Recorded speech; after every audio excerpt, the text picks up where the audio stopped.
राष्ट्रीय अनुसूचित जनजाती आयोगाचे अध्यक्ष आंतरसिंग आर्या यांनी नाशिक येथे आयोजित पत्रकार परिषदेत आदिवासी समाजावरील अन्यायाविरोधात त्वरित कारवाईचं आश्वासन दिलंय।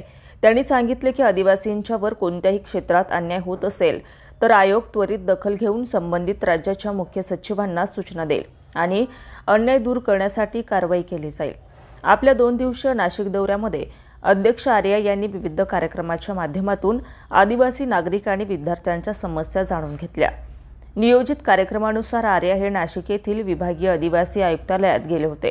यावेळी पेसा नियुक्ती संदर्भात आंदोलन करणाऱ्या आदिवासींनी त्यांना अडवून आपल्या समस्या मांडल्या।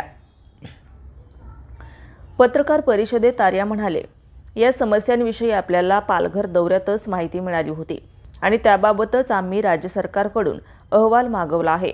तो अहवाल आल्यानंतर आम्ही यासंबंधी त्वरित कारवाई करू। त्यांनी या संदर्भात उपमुख्यमंत्री देवेंद्र फडणवीस यांच्याशीही चर्चा केल्याचं सांगितलंय। आर्या यांनी आपल्या दौऱ्यात विविध राज्याच्या दौऱ्यातून आदिवासींसाठी गरजांचा अहवाल केंद्र शासनाला सादर केल्याचं सांगितलंय।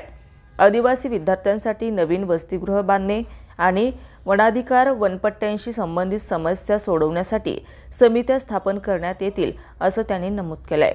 तसेच आदिवासींच्या समस्यांचा डाटा तयार करण्याचे आदेश दिल्याचंही त्यांनी सांगितलंय। या पत्रकार परिषदेत आदिवासी क्षेत्रातील समस्या आणि उपाययोजनांवर चर्चा झाली आणि राष्ट्रीय अनुसूचित जनजाती आयोगाच्या वतीने भविष्यातील कारवाईसाठी निर्धार व्यक्त करण्यात आला। अनुसूचित जनजाति आयोग की नियुक्ति महामहिम राष्ट्रपति महोदय ने इस देश के अंदर 2011 की जनगणना के अनुसार पूरे देश में 12 करोड़ से अधिक आदिवासी रहते हैं और इन आदिवासियों की सुरक्षा, आदिवासियों का संरक्षण,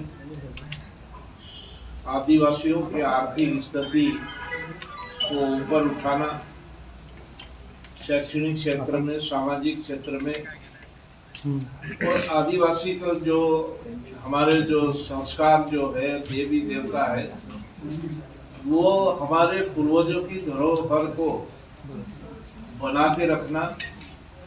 हम आदिवासी लोग प्रकृति के पूजक है और अधिकतर आदिवासी हम जंगल में रहते हैं और जंगल पर आधारित जीवन होने के कारण बहुत से जो जंगलों के अंदर जो उत्पाद होता है उसको बेचकर परिवार का पालन पोषण करते हैं। जहाँ तक आयोग का काम है कि पूरे देश के अंदर हम सबसे पहले हर जिलों के अंदर जाते हैं। पहला हमने दौरा महाराष्ट्र के अंदर नंदुरबार का किया, 2 दिन वहाँ पर हमने भ्रमण किया, पालघर का भ्रमण किया।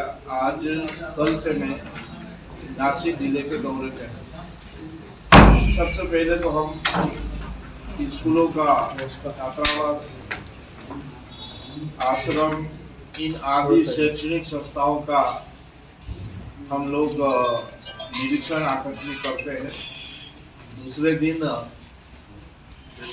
हम जिले की भारत सरकार की योजना और जिस भी स्टेट में जाते हैं उस राज्य सरकार की योजना जो आदिवासी भाइयों के लिए कल्याणकारी जो योजना है उसका लाभ जमीनी स्तर पर मिल रहा है या नहीं मिल रहा है, इन चीज़ों का परीक्षण करते हैं।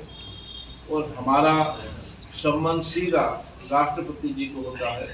हम 6 महीने और साल के अंदर पूरे भ्रमण का हम जो वार्षिक प्रतिवेदन होता है उस प्रतिवेदन के अंदर हम जिस भी स्टेटों में घूमते हैं या सेंट्रल गवर्नमेंट की योजनाओं का हम समीक्षा करते हैं और आदिवासी के लिए कौन से राज्य में किस चीज़ की ज़रूरत है, सेंट्रल में क्या होना चाहिए, इन आदि बातों का विवरण वार्षिक प्रतिवेदन माननीय राष्ट्रपति को सबमिट करते हैं।